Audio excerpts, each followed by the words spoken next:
हाँ, तो बच्चों सब ठीक हैं और अच्छी तरह से पढ़ाई कर रहे होंगे सभी। तो पिछले लेक्चर में मैंने ये सवाल करने के लिए दिया था, तो इसमें प्रॉब्लम तो किसी ने भी नहीं पूछी और काफ़ी बच्चों का इस तरह से रिस्पॉन्स मिला कि उन्होंने ये कर लिया है। तो इसको तो बस मैं सबको दिखा देता हूँ, इससे मिला लेना। इसको देख लीजिए, ये मैंने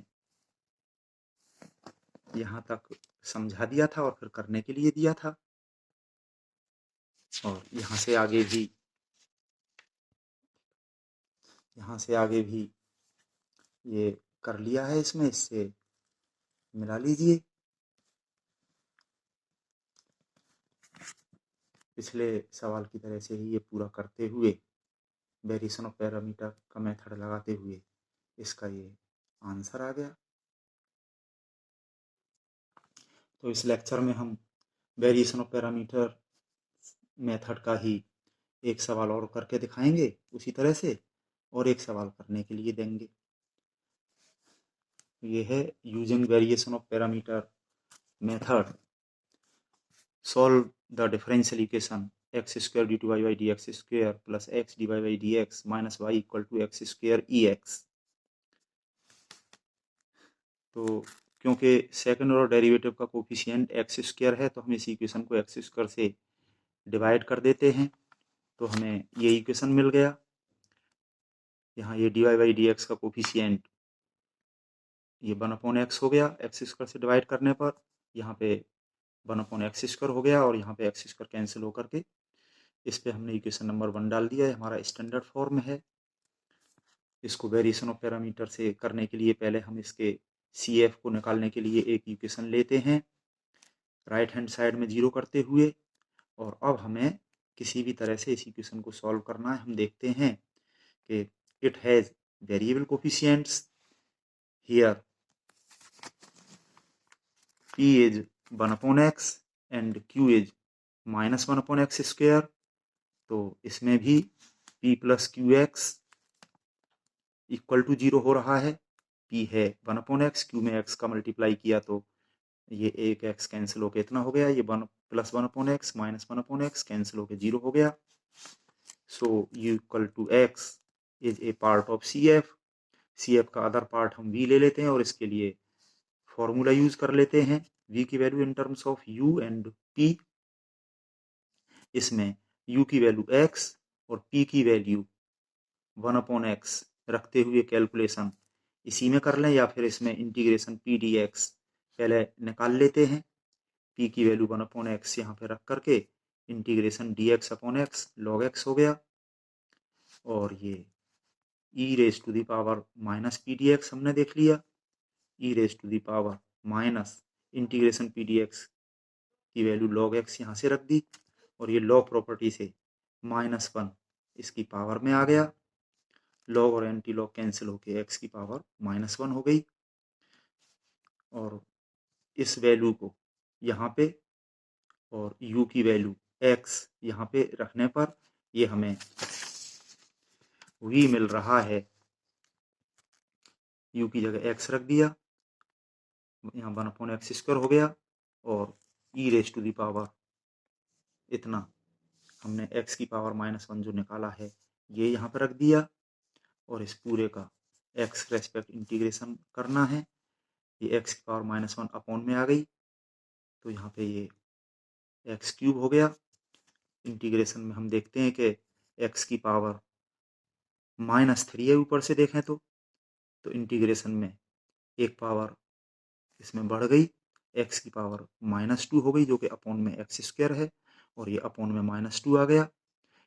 x यहाँ से कैंसिल हो जाएगा, ये -1/2 x बचा। तो इस तरह से CF हो गया हमारा फर्स्ट पार्ट u और सेकंड पार्ट v। u की वैल्यू x है और v की वैल्यू -1/2 x यहाँ पे हमने रख दी। इसमें कांस्टेंट के साथ, आर्बिट्रेरी कांस्टेंट के साथ में हमने ये -C2 ले लिया, तो C1 और C2 यहाँ पे आर्बिट्रेरी कांस्टेंट्स हैं। अब वेरिएशन ऑफ पैरामीटर मेथड लगाने के लिए हम इसका कंप्लीट सॉल्यूशन मान लेते हैं।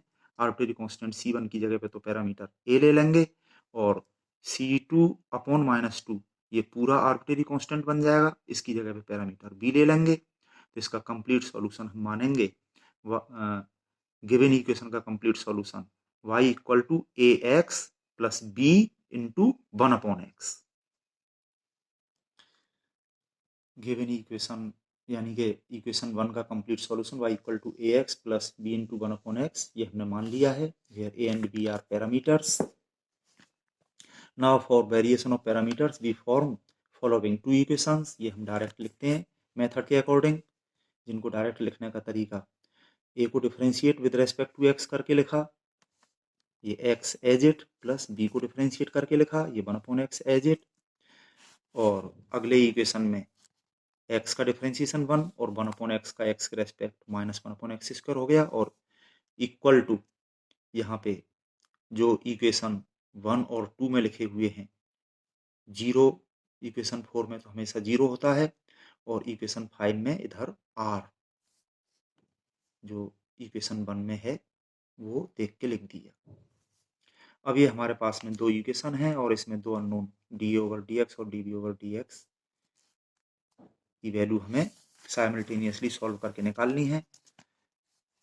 तो हम देखते हैं कि इक्वेशन 5 में अगर हम x का मल्टीप्लाई कर लें तो ये सेकंड टर्म एक जैसे हो जाएंगे, ये प्लस में और ये माइनस में, इनको ऐड कर देंगे। Multiplying equation 5 by x and adding with equation 4, तो यहाँ पे x मल्टीप्लाई होने पर ये दोनों टर्म एक जैसे हो गए, ऐड होकर के ये ट्वाइस हो गया, x into d/dx twice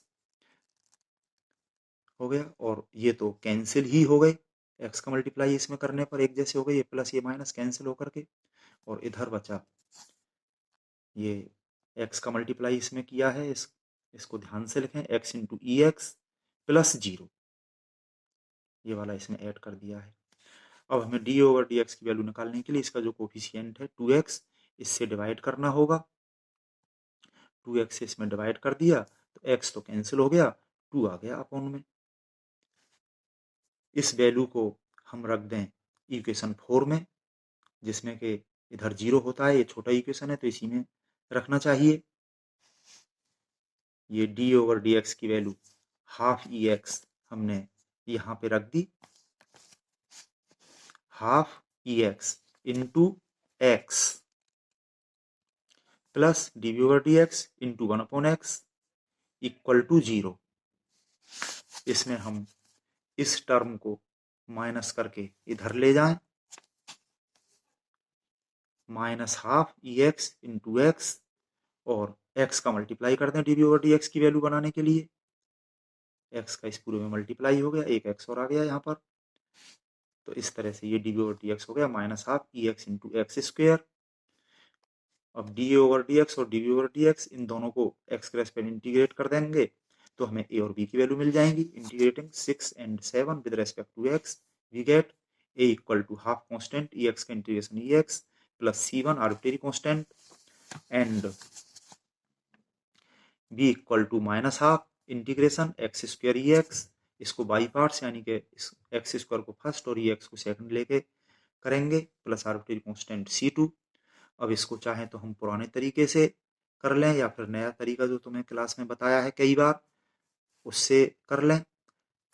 first as it, second का इंटीग्रल माइनस इसका डिफरेंशियल, इसका एक बार और इंटीग्रल EX का EX ही रहा, प्लस क्रम से plus minus and so on, इसका एक बार और डिफरेंशियल कर दिया 2 हो गया, इसका एक बार और इंटीग्रेशन कर दिया EX रहा, अगली बार इस 2 कांस्टेंट का differential 0 plus arbitrary constant C2।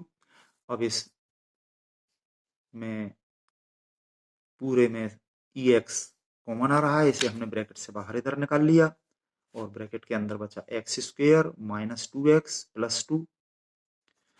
अब ये a और b की वैल्यूज को हम रख दें इक्वेशन 3 में, जो हमने गिवन इक्वेशन का सॉल्यूशन माना है, putting these values in equation 3, जो कि हमारा y equal to a into x, तो a की वैल्यू ये रख दी half EX plus C1 into x plus b into 1/x है इक्वेशन 3, तो b की ये वैल्यू रख दी हमने माइनस हाफ, इसमें मैं इस माइनस हाफ को इस ब्रैकेट के अंदर ले गया हूँ, माइनस हाफ एक्स स्क्वेयर, ये माइनस माइनस प्लस हो गया, 2 कैंसिल हो गया एक्स, और ये माइनस 2 कैंसिल होके -1, ये ई एक्स प्लस C2। ठीक है, ये पूरी ब्रैकेट में b की वैल्यू है इंटू 1/x। अब हमने पहले C1 वाला टर्म लिख लिया है, C1 इंटू एक्स, उसके बाद C2 वाला टर्म लिख लिया, C2 इंटू 1/x, फिर बाकी सारे टर्म्स लिख लिए। इसका ये हाफ ई एक्स इंटू एक्स, और इधर ये माइनस हाफ एक्स, इस एक्स को इसके अंदर ले गए हम, एक्स से ये एक्स कैंसिल हो गया, माइनस हाफ एक्स प्लस ये एक्स कैंसिल होकर 1, -1/x ई एक्स। अब ये minus half x into e x और प्लस के half x into e x, ये सेम प्लस में माइनस में कैंसिल होकर के बाकी बचा y equal to C1x plus C2/x plus 1 - 1/x into e x, ये बचा बस। This is the complete solution of given differential equation. इसी तरह से बच्चों ये अगला सवाल मैं तुम्हें करने के लिए दे रहा हूँ। Solve by the method of variation of parameters x + 2 d2y/dx² minus 2x + 5 dy/dx plus 2y equal to x + 1 ex। इस तरह का सवाल हमने पहले किया है, पर अब वेरिएशन ऑफ पैरामीटर से करने के लिए कहा गया है।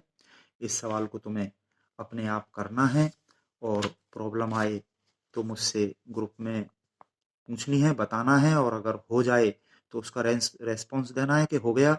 और इसी तरह से solve other differential equations bye variation of parameter method, और अपनी बुक के सारे सवाल करिए और बुक से आंसर मिलाइए, और हो जाए तो अच्छी बात है, और जो भी प्रॉब्लम्स हों तो उन्हें ज़रूर पूछें।